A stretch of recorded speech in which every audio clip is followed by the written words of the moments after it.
In a world where power, control, and focus are everything, what happens when the most influential meeting in America goes off script? The cameras keep rolling, but the scene isn't as smooth as it should be. Executives freeze, aides scramble, and within moments, the carefully crafted illusion of control begins to slip away. Today's story is not about politics, it's about power, focus, and a moment that unfolded inside the White House. A moment so revealing that even the media couldn't help but scramble to manage the fallout. This isn't just about one meeting. It's about what happens when the unexpected happens at the highest level, when something unsettling shifts and the walls of control start to crack. It all begins in a quiet room, the heart of the most powerful building in the world. The script is known by everyone in the room. The cameras are rolling, the stakes are high, and yet, in the middle of it all, no one knows what the president will do next. In this high-stakes moment, it wasn't chaos that caught people off guard. It was something far more unsettling. A moment where the President of the United States, Donald Trump, sat across from oil executives in a room that was supposed to be a well-rehearsed, controlled performance. Instead, what unfolded was a slow-motion collapse of focus, discipline, and presidential instinct. A moment that even the most prepared aides feared, because it couldn't be spun, edited, or blamed on anyone else. From the very start, you could feel it.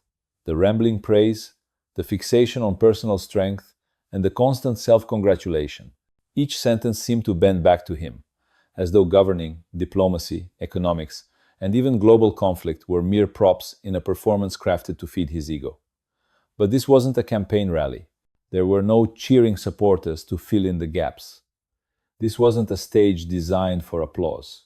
This was a room full of oil executives, officials, and cameras, all expecting a coherent message, leadership, and a president who could stay focused long enough to give a clear directive. But instead, they got something completely different. A man drifting from one thought to the next, improvising, contradicting himself, and veering into bizarre metaphors about armadas and waves. At one moment, he was discussing Venezuela as though it had been both conquered and unresolved at the same time, declaring victory and hinting at the use of force, all while projecting dominance yet sounding confused. Meanwhile, the room filled with people who understood exactly what was at stake, financially, politically, and historically. This wasn't about security or patriotism. This was about money, power, and influence. It was about corporate interests positioning themselves to profit from instability, and Trump soaking in their praise, smiling, basking in the flattery, all while losing sight of the meeting's real purpose. And then, things took a turn. Marco Rubio, seated nearby, did something no one ever wants to do on camera. He intervened. Quietly, he slid a note toward the president. It wasn't a policy suggestion or a strategic recommendation. It wasn't a push to go in a different direction. No, it was far simpler than that. A redirection. A quiet reminder to stay on track, to move the meeting along, to focus on the task at hand. But Trump's response? That told the whole story. The confusion, the irritation, and the very public reading of the note allowed his need to reassert control, even though it was clear he had lost his place. What should have been a smooth transition became an uncomfortable spectacle. A moment that was both awkward and revealing.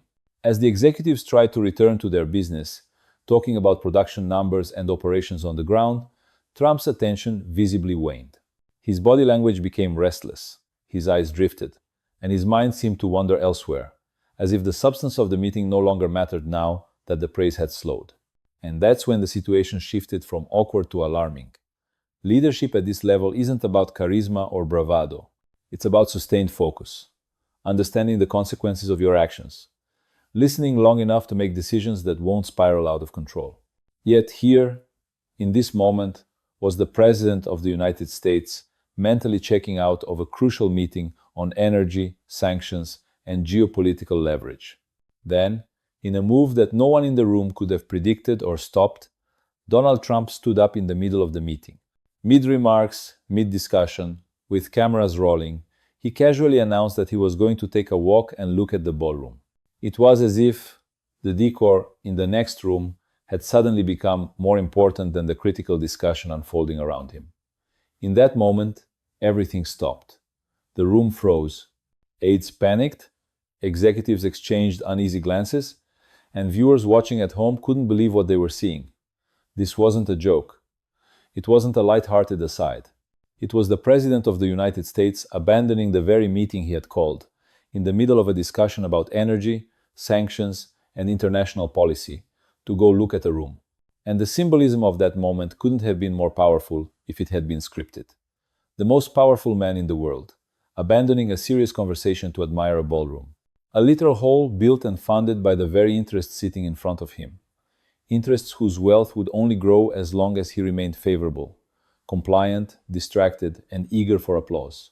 As Trump wandered off, commenting on the space and indulging in self-congratulation about how beautiful it was, something extraordinary happened. Fox News, typically a friendly outlet for him, cut away. Not for editorial reasons, but because what was unfolding on screen was too damaging to air uninterrupted. It was a moment that couldn't be defended, too difficult to justify, and too obviously out of bounds even for a network accustomed to smoothing over his excesses. And that decision wasn't an editorial judgment. It was triage. This was no longer a single awkward moment. It was part of a much larger pattern, one that painted a picture of a presidency defined by impulse over preparation, ego over responsibility, and performance over policy. Here was a leader who demanded loyalty but couldn't maintain focus, who claimed strength but avoided substance, who confused dominance with chaos. This wasn't just an isolated lapse in a meeting. This was a snapshot of a presidency built on spectacle, not substance. A man who treated the machinery of government as a stage for personal validation. And that's why this particular meeting, this particular moment, felt so revealing. It peeled back the curtain, showing the reality behind the slogans and theatrics. Here was a president who couldn't or wouldn't follow his own script.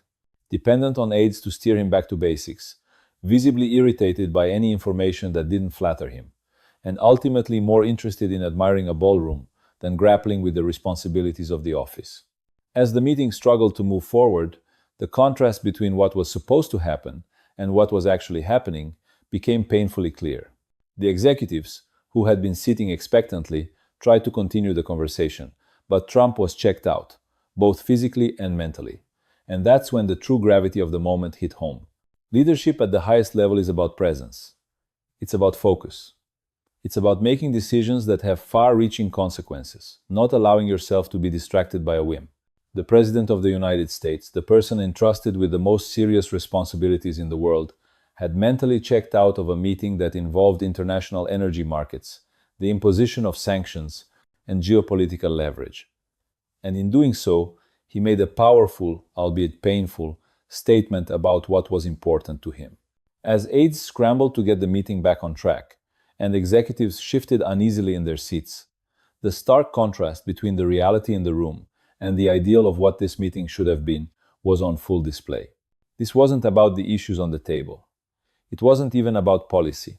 It was about a leader who had lost the thread of the conversation, who had abandoned the script and, in doing so, had inadvertently exposed the core of his leadership, or lack thereof. The room was in disarray. But the tension wasn't just in the awkward silence. It was in the underlying realization that something fundamental had broken. This wasn't the first time Trump's focus had faltered in such a public way.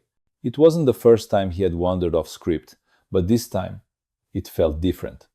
The stakes were too high. The setting was too serious.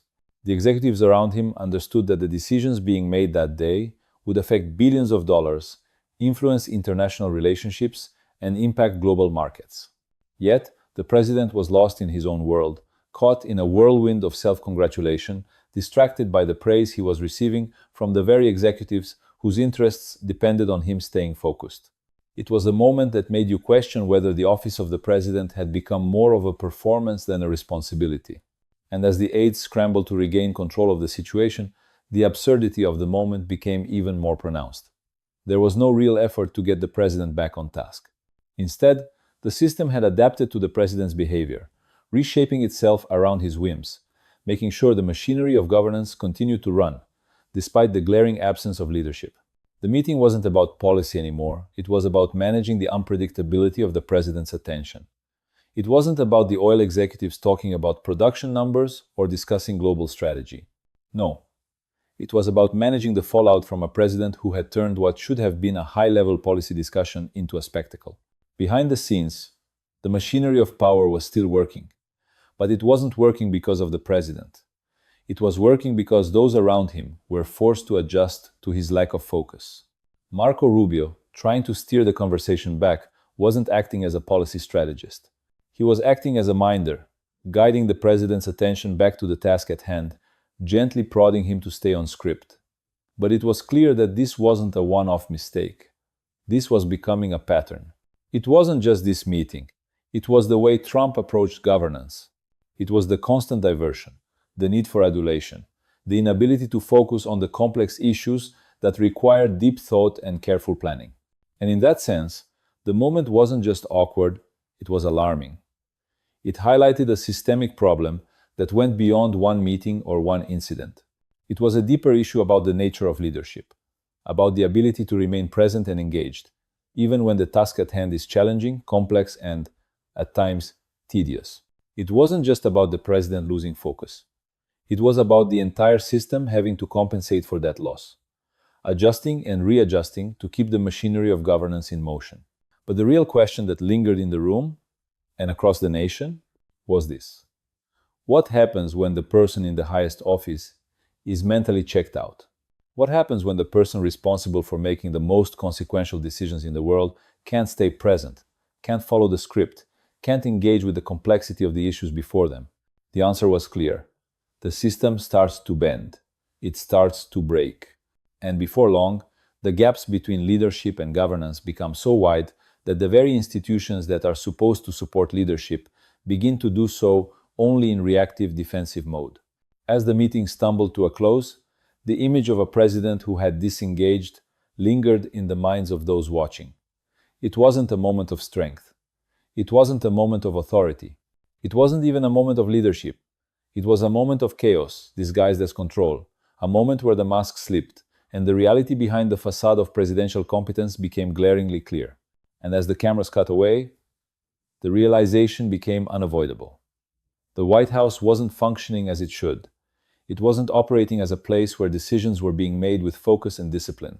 It was operating in a constant state of reaction, managing a leader who couldn't or wouldn't remain engaged with the responsibilities of his office. As the meeting finally limped toward its conclusion, it became more apparent that the chaos that had unfolded wasn't just a one-off glitch. It was a symptom of a larger issue that had plagued this administration from the start: the unpredictable, often erratic behavior of the president. And it wasn't just about the personal quirks or public gaffes. It was about the systemic impact of having a leader who wasn't engaged, who wasn't able to manage the complexities of the office, and who didn't seem to understand the gravity of the decisions being made. The aides around him, those who were supposed to be helping guide the course of governance, weren't acting as advisors. They were acting as damage control specialists. Their job wasn't to guide policy. It was to steer the conversation away from disaster. They were constantly working in the background, adjusting their strategies, redirecting their focus, and cushioning the impact of their leaders' impulsive decisions. It wasn't about making the right call anymore. It was about keeping the wheels of power moving, despite the person at the helm being mentally checked out, distracted, and disengaged. And that's where the real danger lies. The ability to adapt to leadership that refuses to focus might seem like a survival tactic in the short term, but it's not a sustainable strategy. What happens when the system becomes more about managing unpredictability than about making decisive, coherent choices? What happens when the people in power become more concerned with keeping the president engaged and entertained than with actually implementing policy? The answer is simple. The machinery of governance breaks down. Decisions become delayed. Signals become muddled. And the institutions designed to manage these challenges are forced into damage control mode instead of problem-solving mode. The oil executives in that room weren't naive. They understood the stakes. They knew that their wealth, their influence, and their futures depended on the decisions made in that room. They knew that geopolitical leverage, international energy markets, and global sanctions were being discussed. But all of that was secondary to one thing: proximity to power. In that moment, they weren't just there to discuss policy. They were there because they understood the power dynamics at play. They knew that when a leader is distracted, disoriented, or disengaged, the power vacuum becomes a marketplace. It becomes an opportunity to profit from uncertainty. And that's exactly what we saw unfold. Instead of policy, what emerged was a performance, a spectacle of praise and flattery that distracted from the real issues at hand. As the executives carefully chose their words to keep the president engaged, they were also navigating a fine line. They knew that their best chance of gaining favor, of securing access, and of influencing the outcome of this meeting was to feed into the president's ego. Compliments, flattery, and praise became the currency of the room, while policy discussions slowly receded into the background. It was an uncomfortable dynamic, but it wasn't just about one meeting or one group of executives. This was about the broader picture of governance under a leader who was more interested in being admired than in being effective. And the real concern wasn't just about the president's performance in that meeting, it was about what this behavior revealed about the broader state of leadership in the White House. A presidency where the focus isn't on the substance of policy, but on the appearance of strength. Where the goal isn't to tackle complex problems, but to bask in the glow of praise and adulation. And that's what made this moment so unsettling. It wasn't just the fact that the president wandered off mid-meeting, it was the recognition that this kind of behavior had become normalized. The aides weren't surprised. The executives weren't surprised. The media, for all their attempts to spin the moment, weren't entirely surprised. This wasn't a shocking lapse in presidential behavior. It was simply another manifestation of a presidency that had grown accustomed to erratic impulses, to unpredictable behavior, and to the normalization of chaos. And this normalization has consequences. Because once unpredictability becomes a defining characteristic of leadership, once attention becomes fragmented and responsibility becomes diffused, the very institutions designed to support governance begin to falter. The media, instead of being a check on power, becomes a buffer, softening the blows and managing the narrative. The aides, instead of offering real guidance, become nothing more than stage managers, ensuring the show goes on despite the president's lack of focus.